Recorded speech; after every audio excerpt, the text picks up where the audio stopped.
saya akan menjelaskan apa itu Java Collection. Oke. Oke, apa itu Java Collection? Java Collection adalah sebuah framework yang menyediakan arsitektur untuk menyimpan dan memanipulasi sekelompok data. Nah, framework di sini maksudnya adalah sekumpulan kelas atau interface. Nah, fungsinya apa? Bisa kita lihat yang di garis bawah, yaitu untuk menyimpan dan memanipulasi sekelompok objek. Nah, objek di sini yang dimaksud tuh apa? Objek di sini yang dimaksud adalah data struktur, kayak misal array, hash map, dan lain sebagainya. Lanjut.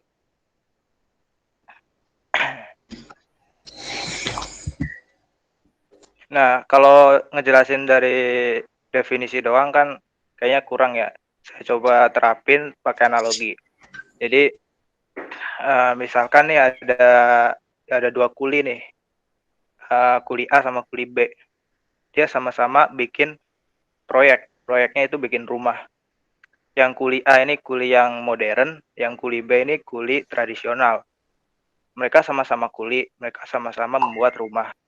Mereka juga memakai sebuah alat. Bedanya apa? Yang kuli A itu dia langsung pakai alat karena dia modern. Kalau kuli B itu bikin alat dulu, baru pakai alat, terus bikin rumah. Nah, maksudnya di sini apa? Kita analogikan si kuli ini jadi programmer. Nah, si rumah ini jadi aplikasi. Nah, ketika kita bikin aplikasi atau jika kita bikin aplikasi ya, kita kan butuh yang namanya alat. Alat di sini maksudnya itu struktur data. Nah, peran si Java Collection di sini apa? Si Java Collection di sini itu nge-automate si struktur data ini. Jadi ketika kita nggak pakai Java Collection, kita harus bikin struktur datanya secara manual. Kita harus bikin array-nya secara manual, hash map-nya secara manual. Nah, kalau kita pakai si framework Java Collection, kita bisa automate dengan kita import aja, kita udah bisa memakai struktur data yang ada di dalam Java Collection. Seperti itu. Lanjut. Nah, setelah kita tahu tuh penerapannya seperti apa kan ya, kita pasti apa? Kita pasti dikasih benefit dong dari si Java Collection.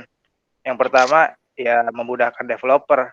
Karena kalau kita pakai Java Collection kita nggak perlu bikin capek-capek bikin struktur datanya. Kita import aja, kita pakai di kode kita, udah jadi. Nah, selain itu juga hemat waktu, otomatis. Karena kalau kita bikin struktur datanya manual kan pasti ambil makan waktu tuh. Nah, kalau kita bisa automate itu, ya kita otomatis bisa saving time. Terus meningkatkan performa aplikasi. Jadi maksudnya apa? Jadi si Java Collection ini adalah framework default dari si Java ya. Jadi kalau misal kita install JDK itu dia udah ada di Javanya, di JDK-nya. Jadi kita nggak perlu capek-capek install dari third party lagi. Nah, ini juga berpengaruh kepada performa. Karena apa? Karena biasanya nih kalau kita install dari third party itu akan membebani aplikasi seperti itu. Lanjut.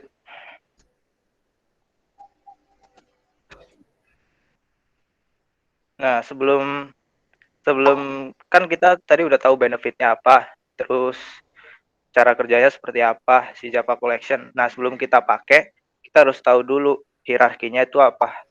Jadi cara cara bacanya itu seperti apa sih Java Collection. Nah, Java Collection ini terdiri dari dua, yaitu collection dan map. Nah, collection dan map itu masuk dalam satu kesatuan yaitu Java Collection. Nah, ketika ketika kita baca nih, kita harus tahu. Jadi misalnya kita mau pakai hash map, kita kan nggak mungkin nge-import si collection kan, kita pasti importnya si map. Nah, hierarki ini bergunanya di situ. Kita harus ngerti dulu paham dulu ini alurnya kemana, baru kita panggil. Kayak gitu fungsi hierarki, bisa dilihat sendiri ya. Nah, lanjut aja. Oke, yang ini adalah cara atau implementasi Java Collection.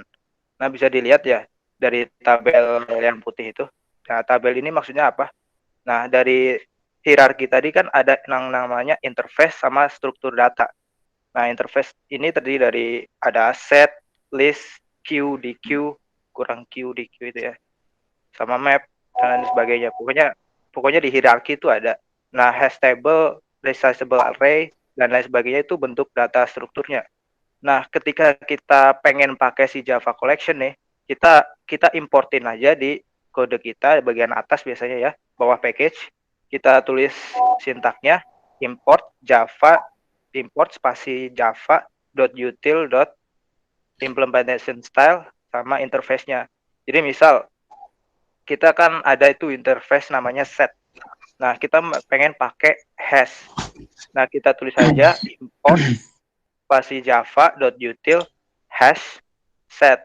Nah, yang perlu diperhatikan di sini ketika kita inisiasi ini yang implementation style sama interface itu depannya itu harus kapital ya. Nggak boleh kayak hash set tapi semuanya lowercase semua, nggak boleh. Jadi harus hanya gede, S-nya gede. Implementationnya depannya gede, terus interface-nya gede. Untuk overview-nya segitu aja kayak. Untuk contoh akan dijelaskan sama Husen dan Harum. Waktu dan tempat silahkan. Ya, dari Bunda saya ambil alih. Saya akan menjelaskan tentang hash map. Next slide, please. Oke, di sini saya akan menjelaskan the definition of hash map. Hash map adalah kelas implementasi dari map. Map itu sendiri adalah interface yang memiliki fungsi untuk memetakan nilai dengan key unik. Hash map berfungsi sebagai memory record management, di mana setiap record dapat disimpan dalam sebuah map. Kemudian, setiap map diletakkan pada vektor, list, atau set yang masih turunan dari collection. Hashmap sangat baik untuk menghandle result set dari query. Kurang lebih hashmap itu mirip seperti array pada materi sebelumnya. Next slide. Jadi perbedaan hashmap dengan array list itu pada kita tidak menginput data secara terurut. Kalau di hashmap, terus kalau misalnya di array itu kita harus memulainya dari angka 0, 1, 2, 3, terus sampai n-1 kan. Tapi kalau misalnya di hashmap itu kita cuma pakai key sama value. Terus kita bisa memasukkan key dan value-nya itu bebas. Lanjut, Nan. Di sini yang bisa kalian lihat ada 3 example. Di paling kiri itu example pertama, example kedua, dan example ketiga yang paling kanan. Di example pertama kita lihat source code-nya itu dimulai dari map, terus integer dan object itu nilai dari tipe data dari key-nya itu tipe datanya integer, dan value-nya tipe datanya itu object. Habis itu map yang selanjutnya itu adalah nama dari hash map-nya, sama dengan new hash map dengan kode dengan lanjutan seperti itu. Habis itu bisa dilihat dari map.put, terus ada angka 1 dan namanya itu .put itu kita gunakan untuk menginput key dan value-nya. Jadi nama hash map-nya, terus .put untuk menginput value-nya, terus ada angka 1 ini berfungsi sebagai key dan name itu berfungsi sebagai value. Dan itu diulangin selama sebanyak 5 kali. Habis itu di sebelah kanannya yang example kedua juga sama seperti itu. Dia masukin tipe data key dan value-nya itu integer dan object. Terus nama data hash map-nya juga map. Terus habis itu dia masukin map.put untuk menginput key dan value-nya. Dia menginput key dan value-nya sampai key-nya 6 dan value-nya ada 6. Terus yang di paling kanan juga sama. Dia menggunakan tipe data integer untuk sebagai key, terus objek sebagai value, terus nama hash map-nya itu adalah map, terus di map.put-nya itu key 1 itu value-nya search. Selanjutnya akan di dipresentasikan oleh Minan. Oke, selanjutnya saya akan mempresentasikan tentang tree map. Oke, the definition of tree map. Tree map adalah memvisualisasikan persegi panjang utama yang mengandung persegi panjang lainnya. Penentu persegi panjang pada tingkat yang sama dalam susunan mewakili sebuah kolom pada data table dan persegi panjang lain pada tingkat yang lebih kecil dalam susunan mewakili kategori dalam sebuah kolom. Sebagai contoh, sebuah persegi panjang utama mewakili benua. Persegi panjang yang lain berada di bawah tingkat persegi panjang utama mewakili negara dan persegi panjang yang lebih kecil mewakili kota di negara tersebut. Contohnya di sini. Misalnya CN ini adalah benua, maka US ini sebagai negara, dan JP juga sebagai negara. Dan dalam negara itu, pastikan ada provinsi atau ada kota. Nah, dari negara itu terdiri dari beberapa kota. Jadi, yang CN ini sebagai pusatnya. Nah, tree map adalah metode visualisasi untuk struktur hierarki di mana node diambil sebagai persegi panjang dan diatur dalam gaya bersarang. Basic dari tree map yaitu setiap persegi panjang adalah data record. Ukuran persegi panjang bergantung pada nilai yang dipilih berdasarkan size indicator. Ukuran persegi panjang ditampilkan mulai dari sudut kiri atas sampai sudut kanan bawah dan warna persegi panjang tergantung pada indikator yang dipilih. Nah, ini adalah contoh dari tree map.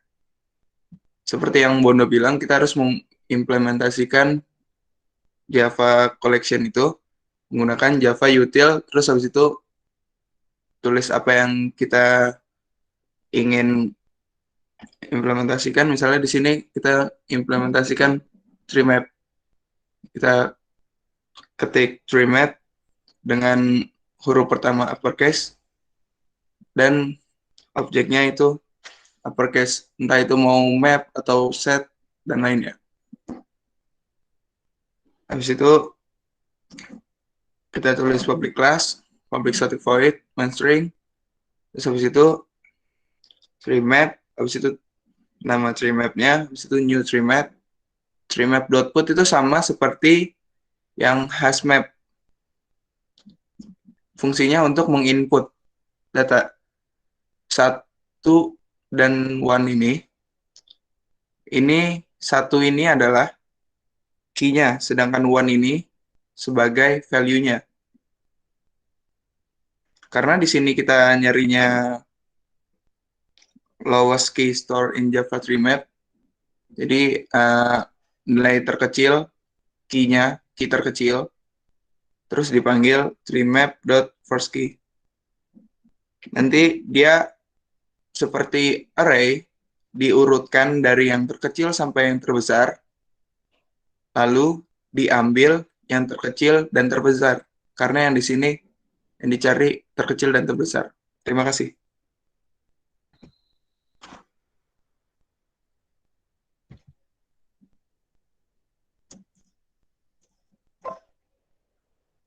Sekian dari kelompok kami. Oke, terima kasih. Penjelasannya cukup jelas ya. Dari cara kerjanya, analoginya, dan juga contoh kasusnya. Jadi saya harapkan sih ini pada merhatiin ya dari teman-teman semua yang presentasi udah bagus. Tinggal contohnya doang. Kalau untuk kelompok pertama, contohnya masih kurang dapat. Kalau contoh nomor 2 itu dengan analogi dan juga gambarnya sudah tersampaikan dengan baik. Oke, thank you. Kelompok 1 dan 2, lanjut kelompok 3. Kelompoknya siapa nomor 3? Bentar.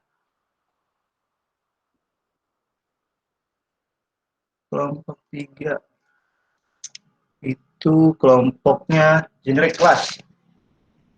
Ayo, kelompok 3 generic class. Generic class habis itu kelompoknya string dan localization. Kelompok generic class ada kelompok carry lagi. Surya. Ya Pak, ada Pak. Sur. Iya Pak, ada Pak. Nah, Ada Pak. Oke. Pak, saya masuk ya, Pak. Tadi telat. Ya nggak apa-apa, saya udah tahu kok. Aduh, gelap. Ayo dimulai. Ada yang muncul masuk? Muncul. Lagi muncul.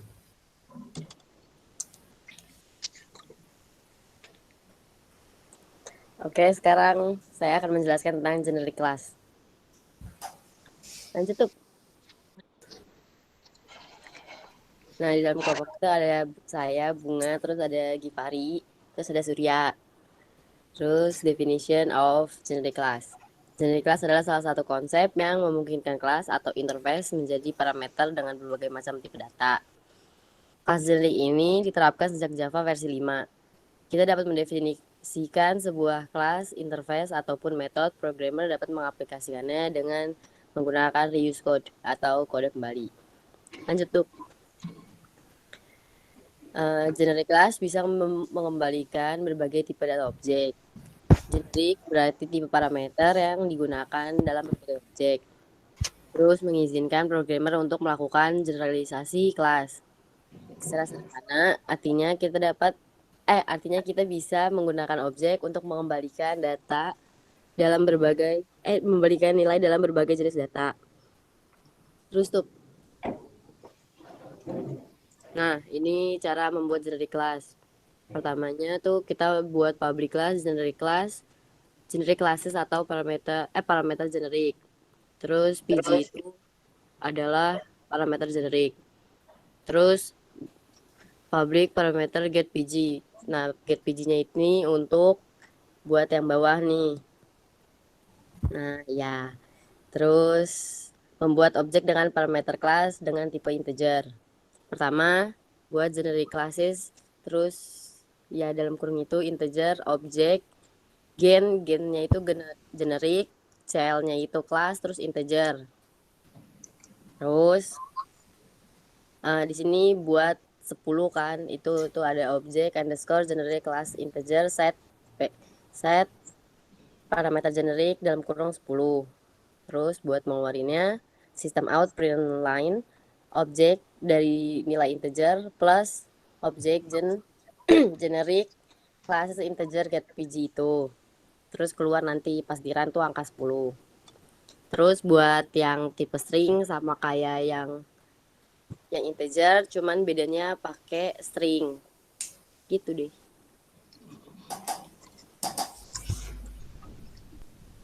Oke. Nih dia ngebuat generic method. Dia pertama bikin public class-nya, terus dia bikin public parameter generic, tampilkan parameter generic PG, terus return. Terus dia membuat public static void. Dia ngebuat rumusnya dulu, creating generic method object generic classes sama dengan new creating generic method. Nah, terus dia langsung bikin outputnya dengan parameter yang berbeda ya. Pertama itu system out println fungsi generic dengan nilai integer plus object generic classes tampilkan 39. Tuh, nah tampilkannya itu buat dia ngambil dari si publiknya itu buat ngeluarin 3,9 dan true. Lanjut tuh. Nah, terus dia bikin generic type inference. Pertama dia bikin public class using generic type inference. Terus di private parameter 1 var1, private parameter 2 var2. Public using generic type inference parameter 1 p1, parameter 2 p2. var1 sama dengan p1, var2 sama dengan p2. Public parameter 1 get var1, terus return var1, terus public parameter 2 get var2, terus return lagi. Lanjut tuh.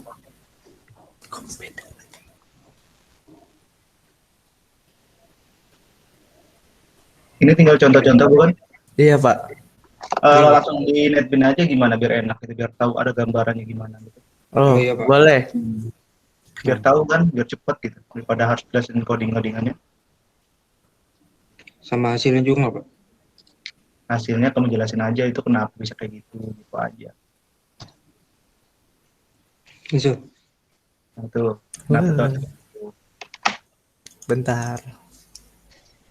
Nah, kan pertama dia bikin public class using generic type inference, private parameter 1 var 1 yang tadi udah dikasih tahu. Terus kenapa yang keluar itu Toma, nilai string sama dengan Toma, nilai double 39, nilai double 9,3. Nah, itu dia pakai rumusnya using generic type inference, string double objek 1 sama dengan new, terus using generic type inference string double Toma 3,9. Nah, itu jadi pas di sistem outprint ln nilai string objek 1 get var 1, itu objek 1 get var 1 itu dia buat manggil si Toma. Nah, sedangkan yang bawahnya itu yang sistem outprint ln nilai double plus objek 1 get var 2 itu buat manggil si 3,9-nya. Ini sama ke bawahnya juga kayak gitu. Sudah. Lanjut tuh. Nah, yang terakhir kita menggunakan using wildcard. Di sini pertama kita mulai private parameter generic object genericnya dulu. Yang kedua buat public parameter generic get object. Return object generic ini buat nanti biar bisa keluar hasilnya. Hasil dari integer set generic object 39 sama si Toma. Sedangkan yang public void get object genericnya ini buat nanti ngisi nilai 39 sama Toma. Nah, di sini kita menggunakan boolean. Fungsinya untuk apakah data itu benar atau salah. Langsung ke hasilnya. Nah, buat ngisi nilainya kita tulis dulu rumus objek integer sama dengan new objek integer. Nah, objek integer itu nama variabelnya. Isinya nilainya itu 39. Sama dengan ini bedanya hanya di sini integer, yang kedua ini menggunakan string. Nah, di sini kita buat untuk stream print outline-nya, nilai objek pertama objek integer get object generic. Yang kedua ini sistem outprint line, nilai objek kedua get object generic.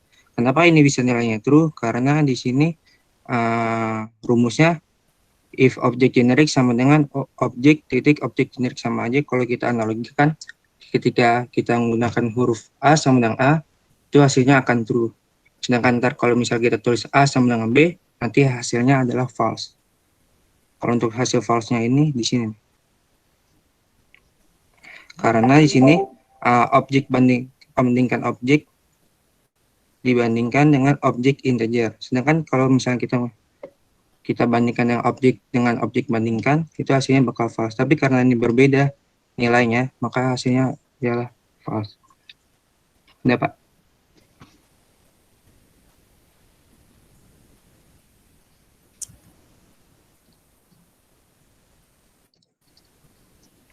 Oke. Wah, sekian kelompok kami. Terima kasih. Wow, cepat sekali. Ya udah nggak apa-apa, bagus. Untuk ini apa generic class ya? Contoh generic class tuh udah. Itu contohnya untuk ini ya, Pak, validasi juga ya, Pak? Gimana? Iya, di terakhir validasi, Pak. Validasi Pak yang terakhir, Pak. Yang boleh ya.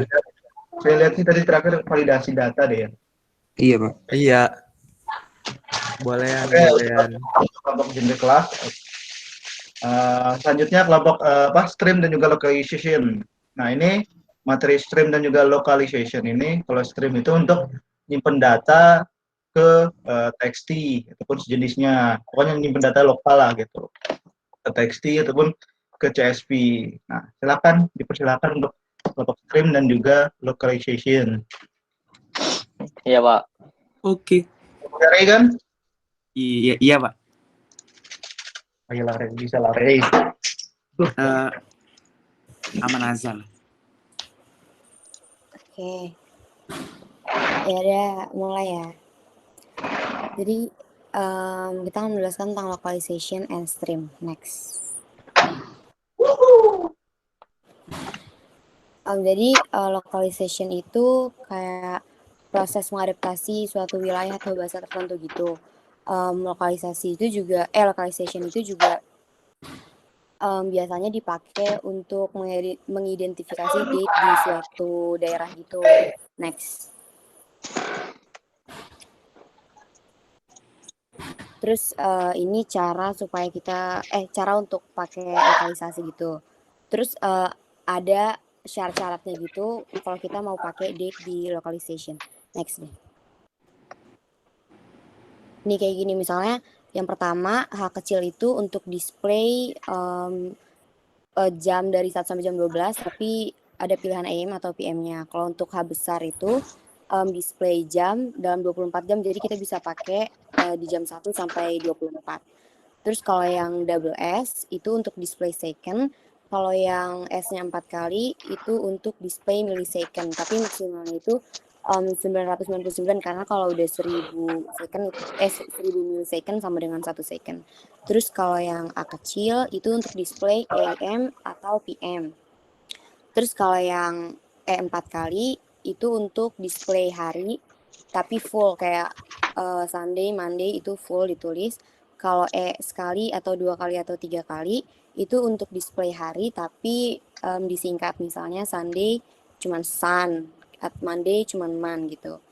Terus kalau M sekali atau M 2 kali itu untuk display bulan tapi pakai numerik. Misalnya Januari itu 01, Februari 02 kayak gitu. Terus kalau M-nya 3 kali itu display bulan tapi disingkat, misalnya Januari cuman Jan, Februari cuman Feb gitu. Terus kalau yang M-nya 4 kali itu display bulan tapi full Januari, full ditulis Januari gitu. Terus kalau yang Y 2 kali itu untuk display tahun tapi cuman 2 digit terakhir, misalnya 2021 yang ditulis cuman 21-nya aja. Terus kalau yang Y 1 kali, 3 kali atau 4 kali itu untuk display tahun tapi full 2021 ditulis 2021 gitu. Next. Ini juga beberapa local constants yang di-provide sama Java. Next. Ini contohnya. Ini ditulis 0 gini karena dia, kalau kita tulis 0 gini, dia menyesuaikan sama lokasi OS yang kita pakai gitu. Misalnya kayak misalnya OS kita itu di Indonesia gitu. Nah, dia menyesuaikan sama date di Indonesia gitu. Ini hasilnya ada di yang gambar kedua yang di bawah. Jadi kayak gitu hasilnya. Oke, next. Oke, gue bakal lanjutin. Gue bakal jelasinnya in English karena gue nggak bisa translate ke Indonesia. Oke, gini Rey, ntar kalau untuk contohnya langsung aja di NetBeans-nya biar enak kan, biar toko hasilnya kayak tadi. Oke, Pak. Oke. Biar nggak ngulur waktu kalau langsung jelasin kan, tinggal tet langsung nyampe. Oke? Alright. Jadi buffered input stream itu add functionality to another input stream, namely the ability to buffer the input and to support the mark and reset methods. When the buffered input stream is created, an internal buffer array is created. As bytes from the stream are read or skipped, the internal buffer is refilled as necessary from the content input stream, many bytes at a time. Lanjut, sekarang biar cepet. Oke, ini contohnya. Nanti contohnya terakhir aja kali Pak ya. Oke, jadi contohnya terakhir aja. Lanjut dulu. Boleh. Buffered output stream itu class implements a buffered output stream. By setting up such an output stream, an application can write bytes to the underlying output stream without necessarily causing a call to the underlying system for each byte written. Fields-nya itu ada protected byte buff, the internal buffer where data is stored, di tempat di mana buffer data itu ditempatkan. Terus kemudian ada protected integer count, the number of valid byte in the buffer in the buffer ya. Constructor description-nya buffer output stream itu creates a new buffer output stream to write data to the specified underlying output stream. Kemudian ada yang integer size-nya itu creates a new buffer output stream to write data to the specified underlying output stream with the specified buffer size. Lanjut, Ram. Lanjut dulu aja. Kemudian ada buffer reader stream. Itu public class buffer reader, itu extend dari readernya. Membaca teks from a character input stream. Buffering character so as to provide for the efficient reading of characters, arrays, and lines. The buffer size may be specified or the default size may be used. The default is large enough for most purposes. In general, each read request made of a reader causes a corresponding read request to be made of the underlying character or byte stream. It is therefore advisable to wrap a buffered reader around any reader whose read operations may be costly, such as file readers and input stream readers. Lanjut dulu, Kang. Terakhir tuh ada buff writer. Java buffered writer class is used to provide buffering for writer instances. It makes the performance fast. It inherits a writer class juga. The buffering character are used for providing the efficient writing of single arrays, characters, and strings. Mau ke NetBeans-nya? Lu dulu aja, terakhir aja contohnya. Hah? Contohnya terakhir aja. Ya udah. Selanjutnya ada Java File Input Stream Class. Jadi kelas File Input Stream ini memperoleh input berupa bytes dari sebuah file. Nah, kelas ini fungsinya itu untuk membaca data yang berorientasi byte. Nah, contohnya itu seperti data gambar, audio, video, dan lain-lain.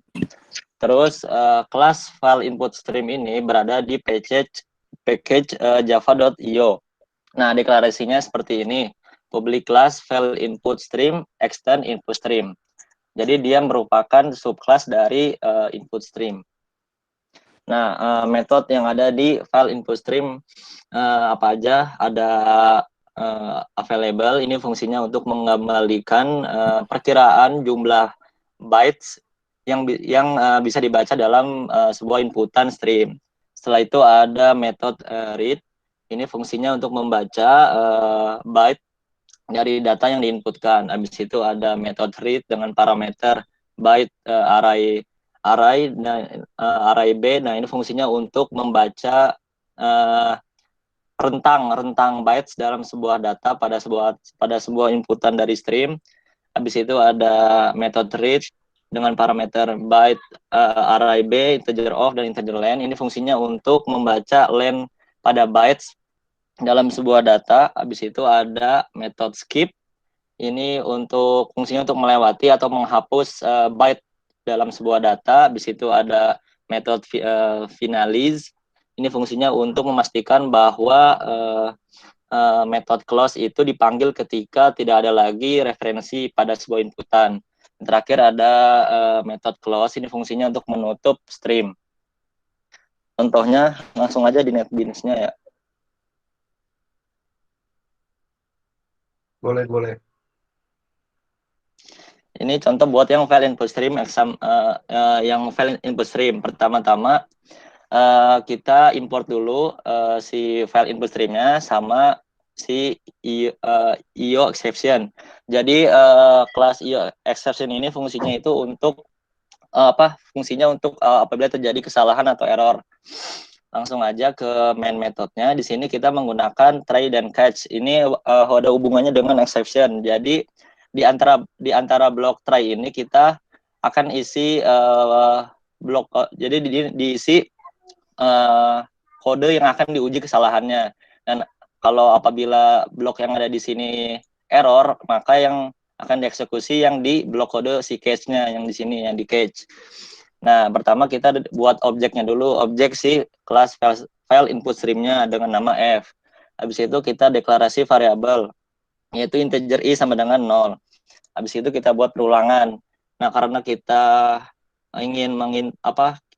kita ingin input mengikut membaca file. Jadi kita harus buat filenya dulu. Misalkan kita buat file contoh.txt. Sebelumnya sudah dibuat di sini. Misalkan teksnya selamat pagi. Contohnya. Di situ kita save.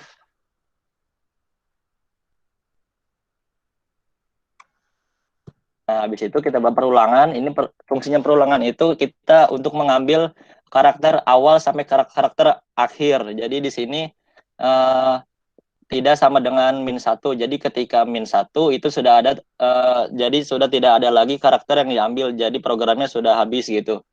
Nah, habis itu kan ini kan berorientasi byte. Jadi kita ubah dulu ke karakter. Nah, lalu kita jalankan. Nah, habis itu langsung ada ini outputnya selamat pagi, sama seperti yang ada di file txt tadi. Setelah itu Java file output stream class. Jadi kelas ini adalah untuk menulis atau memasukkan data ke dalam ke sebuah file. Jadi jika kita menulis nilai primitif dalam sebuah file, kita bisa menggunakan kelas ini. Nah, di sini kita bisa memasukkan data yang berorientasi byte dan bisa juga yang berorientasi karakter. Nah, kelas file output stream ini berada di package java.io. Nah, deklarasinya seperti ini. Public class file output stream, extend output stream. Nah, ini metode-metodenya pada file output stream kurang lebih sama seperti yang ada di input. Langsung contohnya. Kalau yang output kita akan memasukkan sebuah teks ke dalam sebuah file. Jadi kita kosongkan dulu misalkan ini.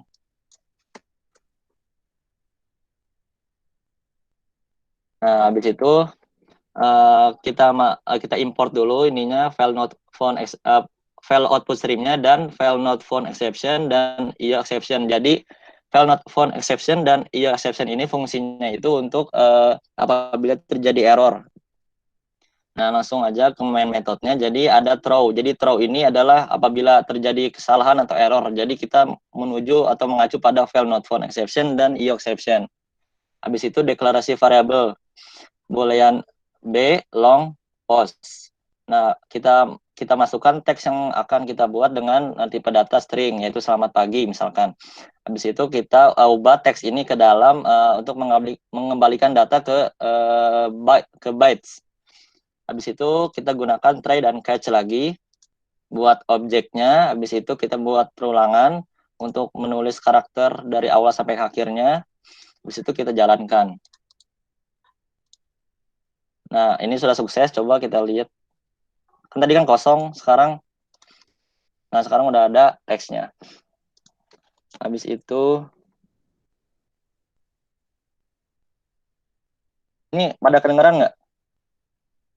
Dengar, Rang, dengar. Dengar.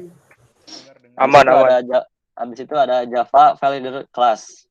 Jadi kelas ini fungsinya untuk membaca data dari sebuah file. Nah, ini mengembalikan data dari format byte seperti file input stream class. Jadi sama seperti kelas file input stream. Nah, kelas ini berorientasi pada karakter yang mana fungsinya untuk menghandle file pada Java. Nah, ini deklarasi validator kelasnya, public class validator extend input stream reader. Nah, ini konstruktor yang ada di file reader class. Yang pertama ada konstruktor file reader dengan parameter string. Jadi kita memasukkan file, kalau kita ingin memasukkan file name yang berupa string, kita memakai konstruktor ini. Kalau yang ini parameter file, jadi ini langsung ke directory filenya, pakai yang ini. Habis itu ada ini metodenya. Metodenya ada read, yaitu fungsinya untuk mengambilkan karakter ASCII form. yang mengembalikan nilai -1 pada akhir sebuah file dan close untuk menutup program file reader kelasnya. Langsung aja ke contohnya. Nah, contohnya kita buat import dulu kita import dulu file reader-nya sama ya exception. Habis itu kita buat try dan catch, kita buat objeknya, terus kita buat array. Ini fungsinya untuk kan kita kan mau membaca sebuah data pada sebuah file, jadi kita tentukan mau berapa karakter yang akan kita baca gitu. Habis itu kita read ini untuk membaca juga, habis itu kita buat perulangan ini untuk mengambil karakter dari awal sampai akhir. Coba kita ganti dulu ininya ganti.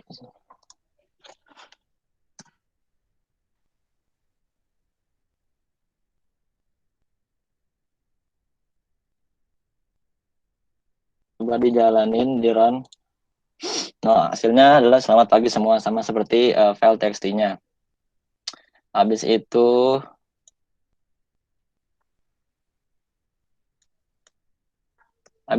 terakhir ada Java File Writer Class. Jadi Java File Writer Class ini digunakan untuk menulis karakter yang menulis data yang berorientasi karakter ke dalam sebuah file.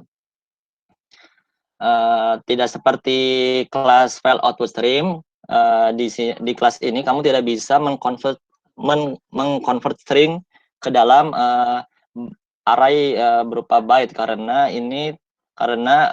menyediakan metode untuk menulis string secara directly. Habis itu declaration class ini yaitu public class file writer extend output stream writer.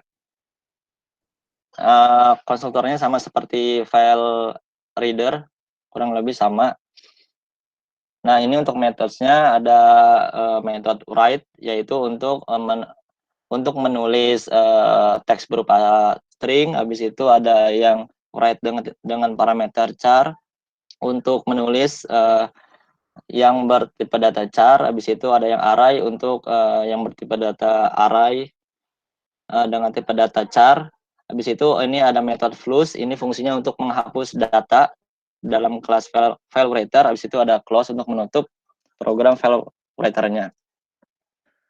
Contohnya sini.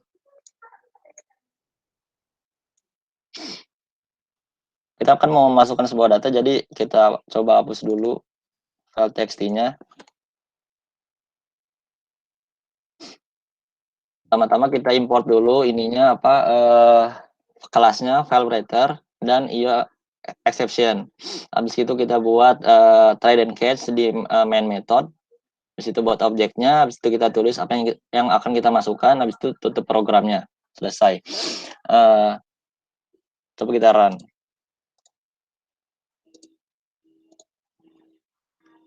Jadi ntar yang ada di file txt-nya, teksnya siswa-siswa menulis ke file contoh.txt. Coba hasilnya. Oh, hasilnya sama. Jadi gitu, udah selesai. Udah, jadi segitu aja dari kelompok kami. Terima kasih. Oke, terima kasih untuk kelompok si Rangga. Nah, untuk kelompok ini bagus karena kenapa bagus? Karena penjelasan juga lengkap gitu kan, dan juga penjelasan juga cukup terdeliverynya bagus. Nah, materi tentang yang stream juga dan juga localization ini adalah pertama, kalau stream itu jika kalian ingin menyimpan data ke dalam file txt ataupun mengkonvert data dari file netbin ke manapun itu jenis filenya, bisa itu PDF, bisa itu doc, bisa itu txt, itu cara pembuatannya adalah menggunakan perintah file input file stream ini gitu. Tujuannya untuk itu sih. Nah, biasanya file input stream ini digunakan ketika reporting data ataupun ketika kalian mau ekspor data to PDF. Nah, itu seperti itu dari penjelasan Rangga bisa kalian pakai untuk implementasinya nantinya. Kalau localization itu fungsinya untuk mengetahui tanggal sekarang ataupun tanggal yang kalian inginkan tuh mau kapan. Kalian bisa set di localization. Nah, seperti itu. Nah, untuk selanjutnya kita lanjut ke hari Rabu ya. Hari Rabu itu berarti tinggal yang belum adalah Nio. Nio udah ya tadi ya barusan ya? Nio belum ya? Nio belum. Nio, JDBC sama eh, yang belum tuh batch, Nio, JDBC dan juga dan juga thread. Nah, itu kita lanjut di pertemuan hari Kamis. Nah, untuk hari Rabunya nanti kita coba nyicil sekalian file untuk project kedua gitu. Nanti di hari Selasa kemungkinan kan kelasnya gabungan nih. Di kelas gabungan nggak mungkin kita materinya untuk presentasi internal. Jadi untuk di hari Rabu nanti akan saya demoin cara membuat menu login gimana, cara masukin palet gimana, cara untuk namanya membuat atau mengkoneksikan database ke dalam project kalian itu gimana, dan juga cara menampilkan data dari database ke project kalian itu gimana. Nanti di hari Rabu kita akan explore tentang itu. Nah, apabila kalian penasaran sebelum hari Rabu ingin tahu, kalian bisa cek di YouTube saya juga udah ada gitu di materi Java Programming tentang cara palet itu udah ada, cari aja di YouTube saya ada, cara login juga udah ada, dan sebagainya juga ada. Dan untuk contoh projectnya bisa kalian lihat di GitHub saya ataupun dari materi yang saya udah bagikan tuh lewat Google Drive. Nah, cukup sekian pembelajaran hari ini. Sampai sini ada yang ditanyakan untuk hari ini?